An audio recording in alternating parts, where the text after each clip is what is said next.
Hey guys, Coach DeLong here. Little practice tonight, Friday night. I don't know. I'm kind of crazy, but I like to sometimes stay home and just like to practice, right? So setting up straight in bank, one diamond before the corner pocket, one diamond before the side pocket. That's my angle. If I hit this soft, it'll be long, but I found that if I just hit it firm, it'll go straight in the pocket. Now, as far as my practice goes, I started off 15 jumps, and now I'm shooting 15 banks. So I've kind of added these two elements into my practice just because I need to work on banks. I don't shoot them a lot, but occasionally I will shoot them. Now, a lot of times, we play on these freaking crappy tables, and the rails are crappy, and the felt is crappy, and I don't know, it's just inconsistent. A lot of times, the only way to make banks is to hit them firm. If I hit them firm, I have a really good chance of making them. Even on bad tables. So that's kind of where they'll help you a little bit. With a little speed. You can make this bank. Now, obviously in a match, you're not going to get this angle perfectly, but you can use this as like a baseline angle, right? So a baseline angle 1-to-1 with speed will go right in. And then you can parallel shift. You can parallel shift off of this angle wherever you're at, and it should still be relatively close. Now you're not going to make every bank, but percentages, I don't know, 6 out of 10, 7 out of 10.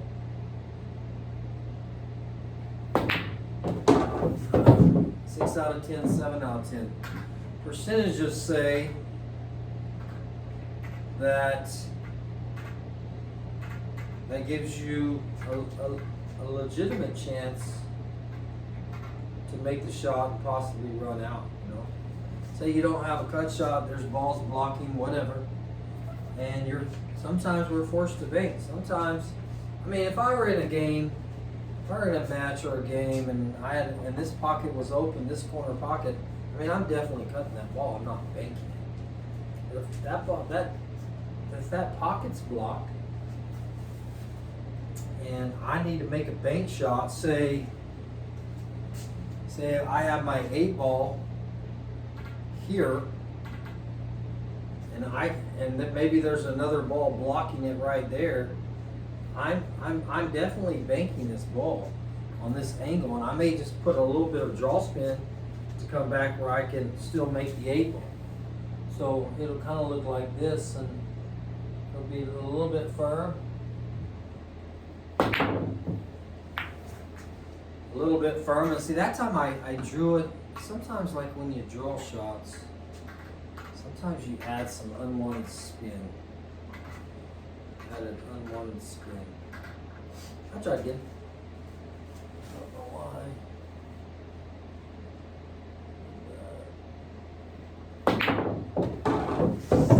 Maybe that gives me a chance. I don't know. Anyway, that's the angle that I work in. The same thing holds true on the other side. So like, if you're right in line, first diamond from this corner to that first diamond, it's almost the same thing, right? So if say they're perfectly in line, and that's the shot you have, and by looking at it, it looks weird, but it actually goes almost perfectly.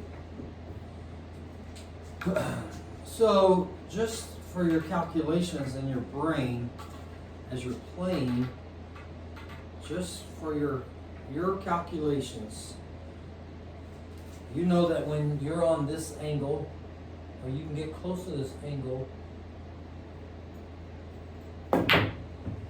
with just a little bit of speed, and that one went a tiny bit long. With just a little bit of speed, you can make that bank.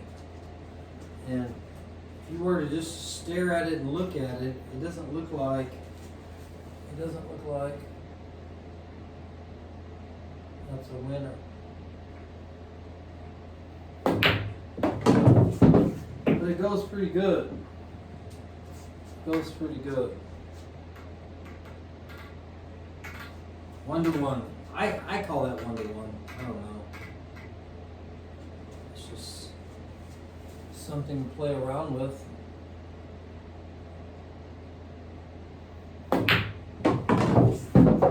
Fairly accurate. Another one, and even the same thing holds true. Like, say the ball's on the second diamond. So if I parallel shifted and I went from this diamond to this diamond, it's almost going to be this diamond, this diamond on the other side of the pocket. So it says second diamond, and really it should be, if you're just looking at it and I'm straight parallel shifting, so I should be approximately about right there. And that's about halfway in between that diamond. That's a pretty close measure. I don't know. I'll try it. It looks like it's going to be short. That went in. So it's pretty close. I mean, you know, without a dang laser light, and just looking at it and laying it down, I mean, speed and spin are variables that really affect banks, and that's why they're so unreliable if the match is on the line. A lot of people shoot them. I don't. I'll be cutting this ball right here. Anyway, good speed. Let's see if it goes in. All right, so that's the second diamond. The same thing holds true. Like if I was shooting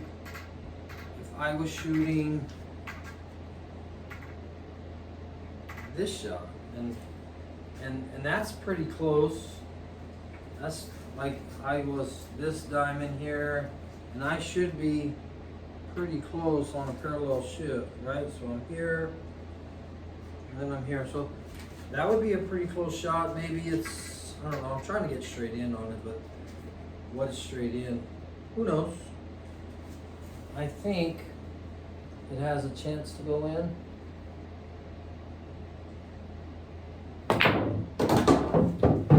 That one went in. So those are just a couple of different angles. Another shot that I like to play around, because I get these a lot, like when I get in matches. Most of the time they're back cuts, but I'm just doing it as a reference, 1-to-1. So like one diamond before side, one diamond before side.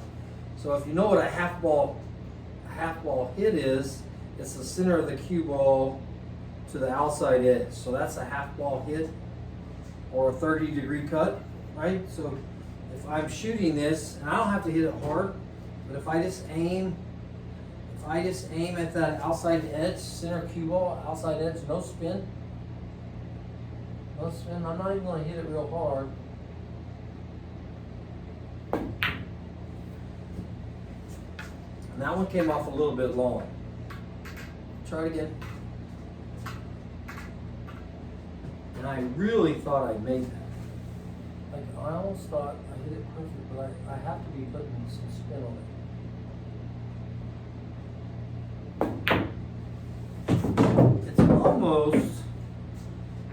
It's almost a perfect half ball hit, 1-to-1.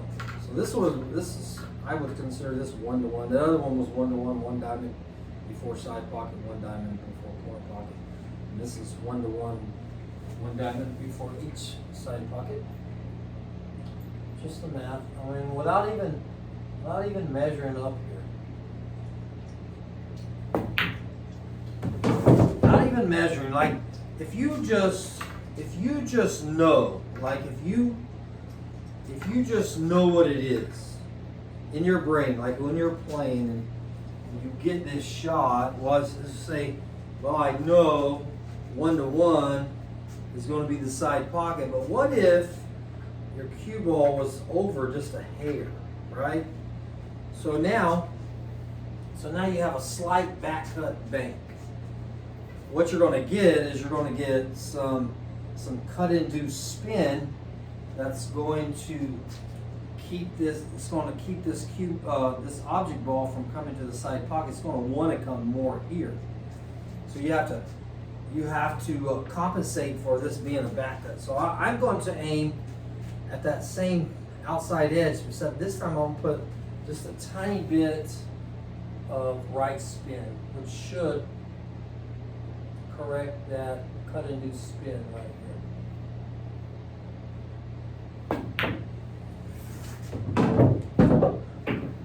Didn't hit it real hard, because if you hit it hard, like if you hit these things really hard, the speed-induced spin, it'll give, because I'm hitting on the side, it gives this object ball this spin like this, and it wants to make it go this way. So the harder you hit it, the more spin that thing's going to have, and it's going to try to not take that angle, right? So this is, again, now I got a slight back cut, so I'm about half a diamond over, and I'm going to aim, again, I'm going to aim at that outside edge, and then I'm going to add just a tiny bit of right spin. Hit that. Fairly simple, looks fairly simple, but if you don't know it, how do you play that? Right? So how do you play that shot? So again, 1 to 1, game winner. This is my 15th bank in this rack. I'm just going outside edge, 30-degree cut, half ball hit, right? Half ball hit. Don't have to hit it hard. Just aim at that edge. Win the game. So those are 15 banks. Not hard banks, right? So didn't really throw a whole lot into it. Just half table banks, side pockets, corner pockets. Those are not even full rail banks, and sometimes I'll throw in some full rail banks, but those are just simple banks when I have to bank and I have no other alternative. But you can use that 1 to 1 and parallel shift all the way up the table and kind of play around with it from there and figure out exactly where you need to go, right? Banks are tough. I'd rather not shoot them, but I do. And if you practice them, you make more and more of them. You know, before I had a valley, and I would shoot my banks, and I would be pretty good on my table making banks. But then I go to other tables, even valleys, some bars, not very good conditions, rails not good, rails definitely not as bouncy. So now I'm struggling on banks, and I'm struggling to make banks, and I'm almost afraid to shoot them. And then especially when I go to play on diamonds, you know, playing at Heroes and Mogogi and wherever, and I'm shooting on their diamonds and flicks, and I'm shooting on, especially flicks and diamonds. I don't even think those good, but those diamond tables bank completely different than my valley did, and so I had no chance. Every time I had a bank, it was a miss. I'd be lucky to make 2 out of 10 in matches, and it would cost me games, cost me matches. So now that I do have a diamond, and I'm practicing on it every day, and I'm shooting banks on it every single day. So I'm practicing at least 15 banks a day, not counting when I'm playing, but just 15 practice banks a day. I feel like already, I got about, I figured up my hours, and I'm probably close to 58 hours on this table, 59, somewhere in there. And sure, already I can see bank-wise, it's paying off. Anyway, guys, this is Coach DeLong, and got a new light. Natalie and Jesse graciously brought this over to me, and I set it up right away. It's awesome, but it doesn't put off too much of a glare, and it's the perfect amount of light. It's really nice.